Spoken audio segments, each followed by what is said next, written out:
سینوں میں کانپتے تھے، تیری نگاہ سے دل سینوں میں کانپتے تھے، کھویا گیا ہے آج وہ تیرا جذبہ قلندرانہ۔ دل کے پھپھولے جل اٹھے سینے کے داغ سے، اس گھر کو آگ لگ گئی گھر کے چراغ سے۔ اسٹیج پر لوگوں کا فروش علماء دین، میں بے حد شکر گزار ہوں حضرت مولانا محمد وکیل صاحب دامت برکاتہ العالیہ کا کہ انہوں نے اس کم علم اور کم سن طالب علم کو اپنی اس نورانی محفل کی اور اس وسیع صحن میں ہونے والے جلسے کی ضرورت سمجھ کر حکم فرمایا اور میں یہاں تک چلا آیا۔ اللہ تبارک و تعالیٰ ان کی کاوشوں کو بے حد قبول فرمائے۔ میرے محترم بزرگوں اور میرے نوجوان دینی بھائیوں، پسے پردہ بیٹھ کر سننے والی میری ماں اور بہنوں، آج بڑے افسوس کے ساتھ ٹوٹے ہوئے دل سے، اکھڑی ہوئی سانسوں سے، تڑپتی اور تڑپتی ہوئی زبان سے ایک بات اب حضرات سے کہی جا رہی ہے۔ اگر اس پروگرام کی نسبت اللہ کے دین سے نہ ہوتی، نبی کی محبت کی نسبت نہ ہوتی، نبی کے قرآن کی محبت نہ ہوتی، مدرسے کی نسبت نہ ہوتی، ان نونہال بچوں کی نسبت نہ ہوتی، ان اللہ کے نبی کے مہمانوں کی نسبت نہ ہوتی، اور اس سے الگ ہٹ کر کوئی یہ دنیاوی پروگرام ہو جاتا، کوئی دنیاوی ڈرامہ ہو جاتا، کوئی دنیاوی میلہ ہو جاتا، کوئی دنیاوی کھیل تماشا دکھانے والا اگر اس میدان میں آ کر بیٹھ جاتا، جس کے نہ کوئی اشتہار ہوتے، نہ کوئی اعلان ہوتا، نہ جس کا کوئی پہلے سے انتظام ہوتا، نہ جس کا کوئی پہلے سے نہ کوئی پرچار ہوتا، اس کے باوجود بھی ایک 5 روپے کی ٹکٹوکی بجانے والا اگر 5 منٹ اس ٹکٹوکی کو بجائے تو یہ شیر پور نہیں بلکہ اکثر گاؤں کی یہی حالت اور اکثر مسلمانوں کی یہی حالت ہوتی جا رہی ہے، اور پھر بھی کہتے ہیں کہ امن اور سلامتی اور چین و سکون ہمارے ہندوستان سے اور ملک سے کہاں جا رہا ہے، ہمارے گھروں سے برکت کہاں چلی گئی، ہماری نیندوں کو حرام کیوں کر دیا گیا، اور ہماری تمام درسگاہوں کو محفوظ کیوں نہیں رکھا جا رہا، ہوا کے جھونکے ہمارے خلاف کیوں ہے، اٹھنے والا قلم ہمارے خلاف کیوں ہے، چلنے والی زبان ہمارے خلاف کیوں ہے، بننے والا قانون ہمارے خلاف کیوں ہے، نکلنے والی آواز ہمارے خلاف کیوں ہے۔ مسلمانوں، آج اگر اس چیز کی دوائی تلاش کرنی ہے، اگر اس مرض کی وجہ تلاش کرنی ہے تو میرا اور آپ کا یہ کردار ہی اس مرض کی وجہ ہے اور ان حالات کی وجہ ہے۔ رب کعبہ کی قسم، قرآن کریم اللہ تبارک و تعالیٰ نے، یہ دین شریعت اللہ تبارک و تعالیٰ نے جس کے حوالے کی ہے، آمنہ کے در یتیم جناب نبی پاک صلی اللہ علیہ وسلم ایک ایسے میدان میں آ کر اتر رہے ہیں، ایسے ماحول میں آ رہے ہیں کہ 571 سال پہلے حضرت عیسیٰ علیہ السلام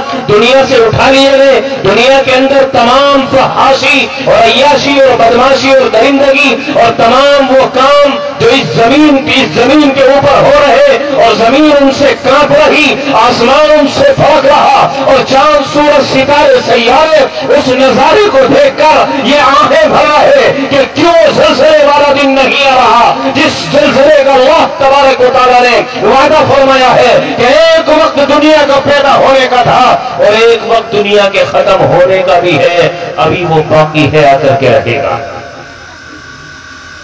ایسے حالات میں حضور اکرم صلی اللہ علیہ وسلم اس دنیا کے اندر تشریف لائے ہیں۔ آپ نے اس درندہ صفت انسانوں کو اور ان لوگوں کو جو ان ملک والوں کو اور ان دنیا والوں کو جو ایک چرواہوں کی شکل میں، ایک درندوں کی شکل میں اپنی ہی اولاد کے دشمن ہو کر جو زندگی گزار رہے تھے، اللہ تبارک و تعالیٰ نے محبوب صلی اللہ علیہ وسلم کے ذریعے سے کئی ہوئی چلتی ہوئی لڑائیوں کو آپ کے ذریعے سے ختم کروا کر ایک ہی فرش پر ان کو بٹھا دیا۔ وہ قوم کون سی چیز سے ترقی پائی تھی؟ کیا ان کے پاس مال و دولت زیادہ تھا؟ کیا وہ عہدوں اور منصب کے مالک تھے؟ ان دونوں چیزوں میں سے ان کے پاس کچھ بھی نہیں۔ نہ تو وہ بڑے عہدوں کے مالک تھے، نہ ان کی تعداد زیادہ تھی، نہ وہ صاحب مالیت تھے، نہ وہ صاحب نصاب تھے۔ ایک وقت کھانے کے لیے مل جاتا تو دوسرے وقت کے لیے فکر مند ہو جاتے، دوسرے وقت یہ امید نہیں ہوتی کہ جس طرح اب کھانا مل گیا شام کے وقت بھی وہ کھانا نصیب ہو جائے۔ آج میرے تیرے دسترخوان پر نہ جانے کتنی نعمتیں ہیں، صبح سے شام تک کتنا ہم ٹھنڈا پانی پی رہے ہیں، کتنی میٹھی چیزیں استعمال کر رہے ہیں۔ اے اللہ کے بندے، کبھی تیری نظر اس بات پر گئی ہے کہ صبح سے شام تک اس زمین پر کتنے قدم تو رکھ رہا ہے؟ آسمان کے نیچے تو چل رہا ہے، تیرا قدم زمین پر پڑ رہا ہے۔ اگر اللہ اس زمین کو پانی پر نہ روکے، اگر پہاڑوں کے ذریعے سے اس زمین کو اللہ سمندر کے بہتے ہوئے پانی پر ساکت نہ کرے تو تیرا مکان بھی باقی نہ رہے، تیری دکان بھی باقی نہ رہے، تیری سواریاں بھی نہ چل پائے، تیرا قدم بھی نہ جم پائے، ایک زلزلہ آئے اور دنیا کا خاتمہ ہو جائے۔ یہی تو ہونا ہے۔ اذا زلزلت الارض زلزالها واخرجت الارض اثقالها۔ اللہ رب الجلال نے قرآن کریم کے اندر فرمایا، یاد کرو اس وقت کو کہ جب اس زمین کو ہلا دیا جائے گا، یہ زمین چھلے کی طرح ہل جائے گی۔ واخرجت الارض اثقالها، اور زمین اپنے تمام وزن کو نکال کر باہر پھینک دے گی۔ یومئذ تحدث اخبارها، تمام زمین اپنی تمام خبروں کو نکال پھینکے گی، تمام وزن کو باہر کر دے گی۔ اے مسلمانوں، مجھے اور آپ کو اللہ تبارک و تعالیٰ نے ایسے ہی لامکلف نہیں چھوڑا۔ اللہ نے اپنے دین کا تحفہ، ایمان کا تحفہ مجھے اور تجھے دے کر کسی ذمہ داری میں جکڑ دیا ہے، کسی ذمہ داری میں لا کر بٹھا دیا ہے۔ ابھی شروع گاؤں سے لے کر اخیر تک مجھے شروع میں گھستے ہی یہ محسوس ہونے لگا تھا کہ جلسہ شاید اسی کروٹ میں ہو رہا ہے، اسی پٹی میں ہو رہا ہے۔ ہمارے بھائی محمد یعقوب کا یہ مائک پورے شہر پور میں آواز پہنچا رہا ہے، لیکن یہاں کی اس مجلس کو دیکھ کر مجھے نہیں لگا کہ آج میں شیر پور میں آؤں۔ کہاں تک ہماری نظریں جا رہی ہیں؟ کس چیز کے ہم شکار ہیں؟ کون سی غفلت میں پڑے ہوئے ہیں؟ ایک دن پیدا ہونے کا تھا، بچپنا آیا گزر گیا، جوانی چل رہی ہے یا گزر گئی ہے، اب بڑھاپا ہے تو بس آخری اسٹیج وہ قبر کا گڈھا ہی تو ہے، اس سے زیادہ کچھ نہیں۔ کیا تیاری ہے ہماری؟ کیا یہی ذمہ داری تھی ہماری؟ کیا یہی کام ہمارے سپرد کیا گیا تھا؟ کیا یہی ہدایت ہمیں دی گئی تھی؟ کیا نبی کا ڈر ہمارے دلوں میں اتنا ہی ہے؟ حضرات صحابہ کی یہ الفت ہمارے دلوں میں اتنی ہی ہے؟ کیا اس سوالات صحابہ نے اس دین کو مجھے اور آپ تک پہنچانے میں قربانیاں نہیں دی؟ خدا کی قسم وہ کھل کر سانس بھی نہیں لے پائے جس وقت میں نبی پاک صلی اللہ علیہ وسلم ابو جہل دسترخوان پر ہے اور بڑے بڑے دشمن دسترخوان پر ہے، 40 یا 80 افراد دسترخوان پر ہے اور کلمے کی دعوت دے رہے ہیں، تو ابو جہل جیسا بھی کہہ رہا ہے کیا تو نے یہی پیغام سنانے کے لیے ہمیں یہاں اکٹھا کیا ہے؟ ابو لہب بھی کہتا ہے تبا کا یا محمد علی ہذا جماعتنا، تم ہلاک ہو جاؤ نعوذ باللہ محمد، کیا یہی پیغام سنانے کے لیے تم نے ہمیں یہاں اکٹھا کیا ہے؟ یہ اتنے برے لفظ ہیں، یہ اتنے طعنہ بھرے الفاظ ہیں کہ اچھے سے اچھا آدمی طاقتور بھی ٹوٹ جاتا ہے، لیکن اللہ کے نبی صلی اللہ علیہ وسلم نے اس باغلور کو اپنے ہاتھ میں تھمائے رکھا۔ حضرات صحابہ ایک ایک دو دو کر کے مٹھی پر جماعت بنتی چلی گئی۔ آپ اپنی محنتوں سے، آپ اپنی کاوشوں سے، آپ اپنی جد و جہد اور مال و دولت کی قربانیاں دے کر اس دین کو ہم تک اور آپ تک پہنچانے میں کامیاب ہو۔ اگر مجھے اور آپ کو کسی پہاڑ کی خو میں ایک دن یا 2 دن کے لیے رہنا پڑ جائے، کوئی کمرہ نہ ہو، کوئی جھوپڑی نہ ہو، کوئی مکان دکان یا چھت نہ ہو، ایک پہاڑ کی گھاٹی ہو اور اسی گھاٹی میں 1 دن یا 2 دن 3 دن 4 دن مہینہ در مہینہ اگر رہنا پڑے تو آپ کو ہمیں پتا چلے کہ قربانی کیا چیز ہے۔ اللہ کے نبی کا خاندان جس کے لیے اللہ نے آدم سے لے کر عیسیٰ تک تمام نبیوں کو بھیجا، جس کے لیے اللہ تبارک و تعالیٰ نے اس زمین پر حرم محترم خانہ کعبہ کو بنایا، جس کے لیے اللہ تبارک و تعالیٰ نے آسمان کو سورج سے آسمان سے سورج کو نکالا، جس کے لیے اللہ تبارک و تعالیٰ نے آسمان سے ستاروں چاند سورج ستاروں کو نکالا، جس کے لیے اللہ تبارک و تعالیٰ نے زمین سے پانی کو نکالنے کا فیصلہ فرمایا، جس کی برکت سے اللہ تبارک و تعالیٰ نے ایک پھول کے اندر خوشبو کو پیدا بڑھایا۔ حدیث قدسی اللہ تبارک و تعالیٰ فرما رہے ہیں اگر مجھے اپنے محمد کو دنیا میں بھیجنا نہ ہوتا تو مجھے اپنے جاہ و جلال کی قسم دنیا کے اس نقشے کو میں پیدا ہی نہ کرتا۔ اگر یہ پیدا ہوا ہے تو آمنہ کے دور یتیم کے صدقے تو پھیل گئے۔ میرے اور آپ کے نبی کون ہیں؟ نام لے سکتے محمد رسول اللہ۔ کیا وقت ہے آپ کے اوپر؟ کیا حالات ہیں آپ کے اوپر؟ کتنے فاقے ہیں آپ کے اوپر؟ کتنی پریشانیاں ہیں آپ کے اوپر؟ 3 سال تک دشمنوں نے آپ کا بائیکاٹ کیا۔ میرا اور تیرا کوئی گاؤں کے اندر بائیکاٹ کر دے جینا حرام ہو جائے گا۔ کوئی حقہ پانی ڈال لے، ایک محلہ یوں کہے ہم اس محلے سے نہیں بولیں گے، ہم اس محلے سے لین دین نہیں کریں گے، ہم ان کو اپنے راستوں سے نہیں گزرنے دیں گے، ہم ان کو ان کے راستے پر نہیں گزریں گے، ہم ان کے یہاں رشتہ داریاں نہیں کریں گے، اپنے دسترخوان پر ان کو نہیں بلائیں گے۔ اے شیر پور کے نوجوانوں اور میرے بزرگوں اور بھائیوں، ذرا سوچو تو صحیح کہ پوری قوم کھل کر کے آ گئی اور آپ کے وہ خاندانی، آپ کے وہ چہیتے جنہوں کو آپ کی نظر، جن کی نظر آپ کے اوپر پڑتی تھی تو ان کی آنکھوں سے محبت کے پھوارے چھلکتے تھے، وہی آپ کے خلاف دشمن بن کر کھڑے ہو گئے۔ 3 سال برابر اس بائیکاٹ میں آپ رہے۔ کہاں رہے؟ کسی بلڈنگ میں رہے؟ کسی مکان میں رہے؟ کیا جھوپڑی مل گئی تھی؟ کیا خانہ کعبہ کے اندر رہے؟ خانہ کعبہ سے بھی نکال دیا گیا، حرم محترم میں سجدہ کرنے کی اجازت نہیں دی گئی، کھل کر آسمان کے نیچے بھی سجدہ کرنے کی اجازت نہیں۔ قریش مکہ نے اور آپ کے دشمنوں نے آپ کو گھیر کر کہاں تک لے گئے؟ شعبہ ابی طالب کی گھاٹی میں قید ہو کر کتنے دن رہے؟ 3 سال برابر، 3 سال برابر۔ اس میں مائیں بہنیں بھی ہیں، اس میں وہ عورتیں بھی ہیں جن کی چھاتیوں سے پینے والے دودھ بچے بھی ہیں، جو اپنی ماں کی چھاتیوں سے دودھ پینے کی عمر میں ہیں، وہ ہماری مائیں بہنیں بھی ہیں۔ کس بنیاد پر؟ کیا انہوں نے کوئی چوری کی ہے؟ کیا کسی کے ساتھ کوئی ظلم کیا ہے یا کسی کے اوپر کوئی دباؤ کیا ہے؟ کون سا کیس کیا ہے انہوں نے؟ کون سا گناہ کیا ہے انہوں نے کہ شعبہ ابی طالب کی قید ہو کر 3 سال کا وقت ان کے اوپر گزر رہا ہے؟ وہ کون سا جرم تھا؟ وہ یہی جرم تھا کہ اللہ کے نبی صلی اللہ علیہ وسلم جہنم کی آگ سے بچا کر جنت میں پہنچانا چاہتے تھے۔ آپ 100 دروں سے پیشانی کو اٹھا کر ایک در کی دعوت دے رہے تھے، ایک در کی دعوت پر بلا کر اللہ کی متعارف کرا رہے ہیں، اللہ کی معرفت کو لوگوں کے دلوں میں اجاگر کرنے کا آپ کام کر رہے تھے۔ یہی تو کام تھا آپ کا۔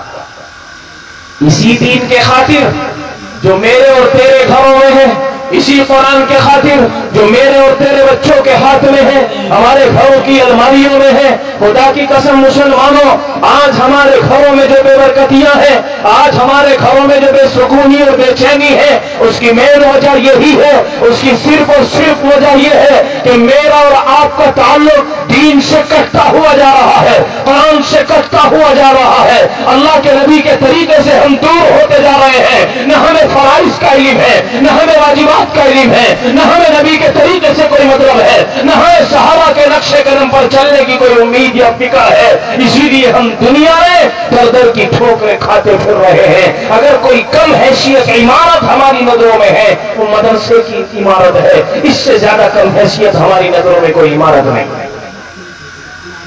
یہ قوم ترقی پائے گی یا تنزلی پہ جائے گی؟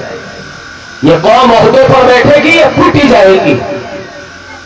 اللہ کے نبی صلی اللہ علیہ وسلم نے ایک حدیث قدسی میں ارشاد فرمایا کہ میرا رب کہتا ہے انا اللہ مالک الملوک قلوب الملوک بیدی. اللہ اپنا تعارف کرا رہا ہے، ساری دنیا کو دکھا رہا ہے، ساری دنیا کو سنا رہا ہے. فرمایا کہ میں اللہ ہوں اور میں تمام بادشاہوں تمام ملکوں کا مالک ہوں. اللہ تبارک و تعالیٰ دنیا کے ذرے ذرے کا مالک ہے، تمام مخلوقات کا رازق بھی ہے، تمام مخلوقات کا خالق بھی ہے اور مالک بھی ہے. فرما رہا ہے انا اللہ مالک الملوک، میں اللہ ہوں اور تمام ملکوں کا مالک ہوں. کوئی ملک یا خطہ یا کوئی گاؤں ایسا نہیں کہ شیر پور اللہ کی ملکیت سے چھوٹ گیا. اس کا مالک بھی کون ہے؟ اللہ. اور پھر آگے فرمایا قلوب الملوک بیدی، تمام بادشاہوں کے دل میرے قبضے میں ہے.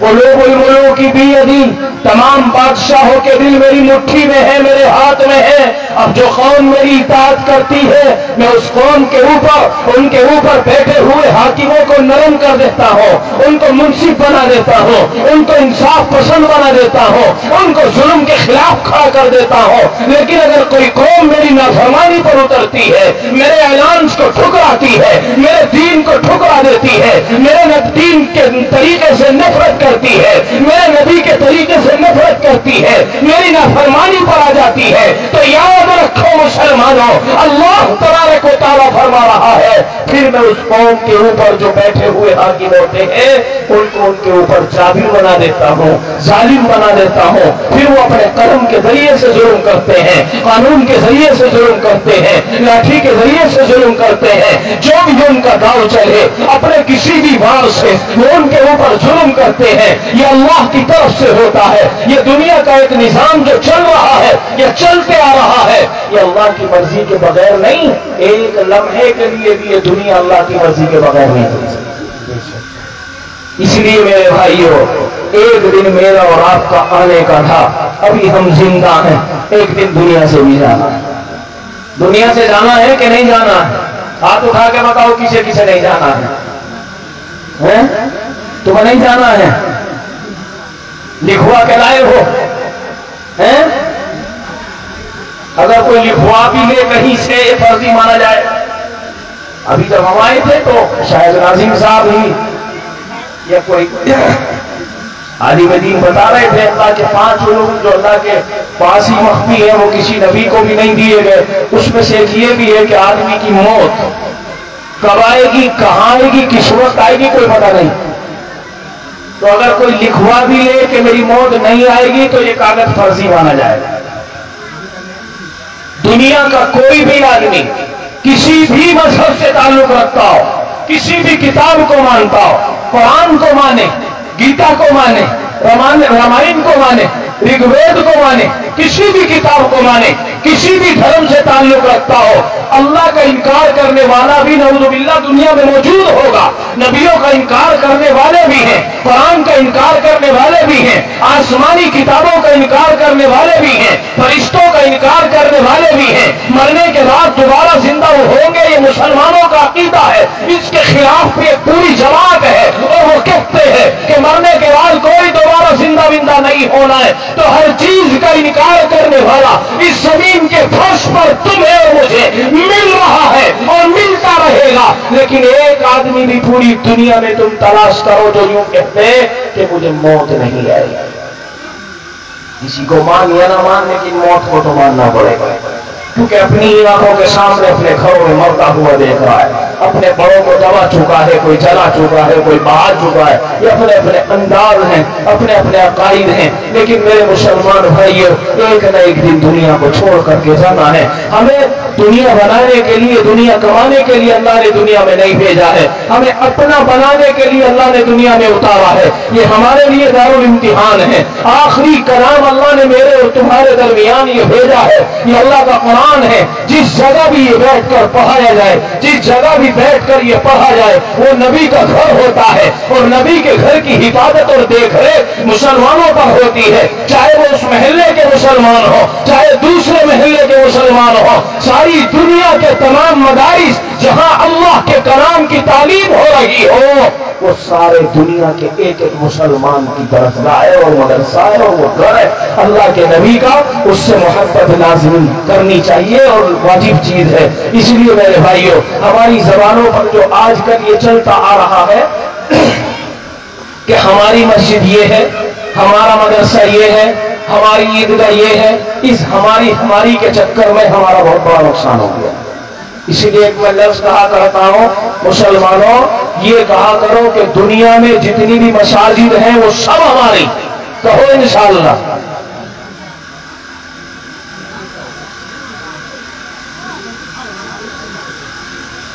جتنے بھی مدارس ہیں سب کے سب ہمارے، لیکن کہا کیا جاتا ہے، کہا کیا جا رہا ہے؟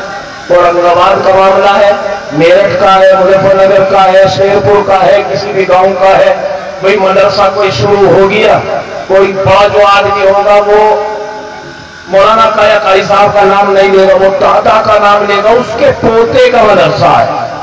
اس سے نیچی عمر کا کوئی آدمی ہوگا تو کہے گا فلاں کے لڑکے کا مدرسہ ہے، پھر ان کے ساتھ کا آدمی جو ہوگا وہ ڈائریکٹلی نام لے گا یہ فلاں کا مدرسہ ہے۔ ہماری زبانوں پر یہ کبھی نہیں ہوتا، یہ اللہ کے کلام کے لیے درسگاہ بنا دی گئی ہے، اس میں مسلمان کے بچے اکٹھے ہوں گے، ان کو پڑھانے والا فری میں بیٹھے گا، پڑھنے والوں سے کوئی 10 روپے بھی فیس کی نہیں لی جائے گی، 100 روپے 200 روپے فیس کی وصول نہیں کی جائے گی، اس میں رب کا کلام پڑھایا جائے گا، مسلمانوں کے لیے اعلان ہوگا آپ اپنے بچوں کو یہاں بھیجو، یہاں اللہ کے قرآن کو پڑھایا جا رہا ہے۔ اس کو سن کر بھی ہمیں ایسا لگ رہا ہے کہ نہ جانے ہمارے بچوں کو کیوں اڑا رہا ہے، ہمارے بچوں کے لیے کیوں فکر مند ہو رہا ہے، اس نے مدرسہ کیوں کھول لیا ہے، اس نے مدرسہ کیوں بنا لیا ہے۔ یہ گاؤں گاؤں کی کہانی بنتی جا رہی ہے۔ مسلمانوں اپنے آپ کو اس بات پر مضبوط کرو کہ دنیا کے جتنے بھی مدارس ہیں وہ سب انشاءاللہ ہمارے ہیں، جتنی بھی مساجد ہیں وہ سب ہماری ہیں، ایرو غیروں کی مسجدیں نہیں، مسجد سجدہ کرنے کی جگہ ہے اور سجدہ اللہ کے لیے ہوتا ہے۔ اگر اللہ کے لیے سجدہ ہو رہا ہے وہ بھلے سے وہ کسی بھی مسائل میں ہم سے اختلاف رکھتے ہو، کسی بھی عقیدے میں اختلاف رکھتے ہو، اگر وہ اللہ کے لیے سجدہ کر رہے ہیں، اس بنیاد پر اس عمارت کا نام مسجد بتایا جا رہا ہے تو مسجد میری بھی ہے اور آپ کی بھی ہے، کہو انشاءاللہ۔ فرق نہیں کریں گے، اسی پر زندگی گزارو، دنیا بڑے حالات سے گزر رہی ہے، اتنے حالات سے دنیا گزر رہی ہے، ہمیں اس میں پھونک پھونک کر قدم رکھنا چاہیے۔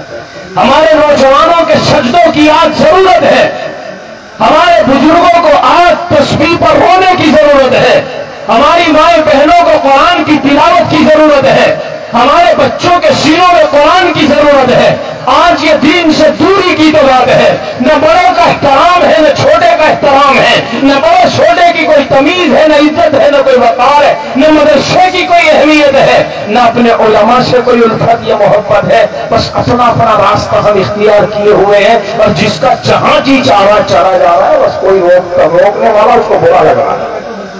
ابھی میں آپ سے کہوں کہ 5 وقت کی نماز پڑھو تو بڑا مشکل سا ہو، کوئی اور کام بتا بھائی، رات کو چوراہے پر بیٹھنے کا کام بتا، نالی کے اوپر بٹھا دو، 2-2 گھنٹے بیٹھیں گے، عشاء کی اذان بھی ہوگی تو نالی چل رہی ہے، گندے پانی کی نالی چل رہی ہے، کیڑے بیٹھے اس پہ، مچھر اڑ رہے ہیں اس پر، مسلمان عبدالرحمان عبدالرحیم نالی کے کنارے پر بیٹھے اور بات چل رہی، کبھی موبائل جیب سے نکل رہا ہے کبھی جیب میں جا رہا ہے اور باتیں چل رہی، عشاء کی اذان بھی ہو گئی تب بھی پتہ نہیں چلا، نماز بھی ہو گئی تب بھی پتہ نہیں چلا۔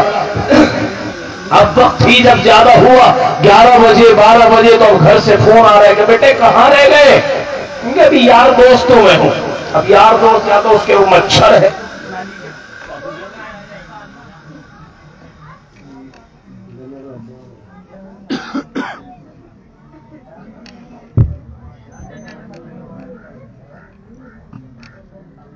بس ہو گیا کام، ہو گیا۔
کیا کہہ رہے ہیں؟ یاد ہے کیا کہہ رہے ہیں بتاؤ؟ عشاء کے بعد کا وقت ہے اور نالی کے پاس بیٹھے کیا یہی سلیقہ ہے اس قوم کو؟ یہی ہونا چاہیے اس قوم کے پاس جو ساری دنیا کے کوڑے کو ختم کرنے آئی ہو، جو ساری دنیا کی گندگی کو ختم کرنے قوم آئی ہو، جس کے پاس ایسا پاک دین ہو، جس کے پاس ایسی پاک شریعت ہو جو اللہ کے یہاں بھی قابل مقبول ہو، وہ ایسی پاکیزہ شریعت والا آج اگر اس کی پہچان کی جا رہی ہے تو ان راستوں کو دیکھ کر جہاں گندگی نظر آئے تو سمجھا جاتا ہے کہ مسلمان ہیں، جہاں لڑائیوں کی آواز آئے سمجھا جاتا ہے کہ وہاں مسلمان ہیں، جن کی مسجدیں خالی ہیں سمجھا جا رہا ہے یہاں مسلمان ہیں۔ میرے بھائیوں، جن جگہوں کو ہمیں آباد کرنا تھا آج وہ ویران ہیں، اور جن جگہوں کو ہمیں ویران چھوڑنا تھا آج وہ آباد ہیں۔ جب ہم ہی راستہ پلٹ دیں گے اور اپنی منزل کو بھول جائیں گے، بجائے ادھر چلنے کے ادھر نکل جائیں گے، تو بتاؤ کامیابی ہوگی کہ ناکامی ہوگی؟ اللہ کے نبی صلی اللہ علیہ وسلم نے فرمایا کہ دنیا کے اندر سب سے بدتر جگہ، سب سے بدتر جہاں نحوست ہی نحوست ہو، شیطانیت ہی شیطانیت ہو، خباثت سے بھری ہوئی جگہ ہو، وہ کون سی جگہ ہے؟ بازار ہے۔ کون سی جگہ؟ زور سے بولو۔ بازار۔ کون سے بازار میں چھیڑ ہے جہاں ہم تم نہیں ہیں؟ اگر کوئی سامان خریدنا ہے تو چلو ضرورت بن گئی ہے، اکثر افراد بازار میں اور پیٹوں میں اور ان دکانوں پر، چوراہوں پر، ان میلوں میں اور تماشوں میں وہ ہیں جنہیں ذرہ برابر کوئی کام نہیں ہے۔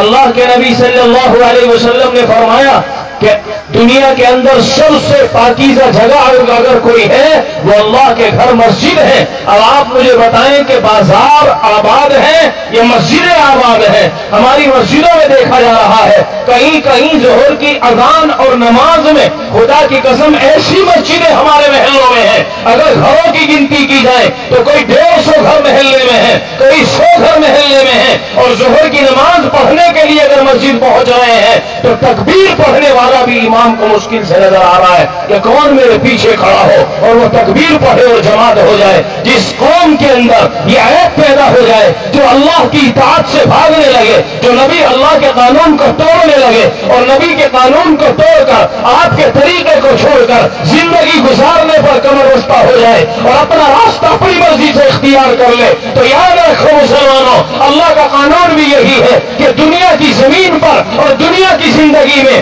اگر تو اپنی مرضی کے مطابق زندگی گزارے گا پھر ہمارے یہاں آ کر ہماری مرضی کے مطابق سزا میں گرفتار ہونا پڑے گا۔ لیکن یاد رکھیں میرے بندو، اللہ فرما رہا ہے کہ اگر تم میری مرضی کے مطابق اس زمین پر چل کر کے آؤ گے تو جب تم میرے پاس آؤ گے جو تم چاہو گے وہ مل جائے گا۔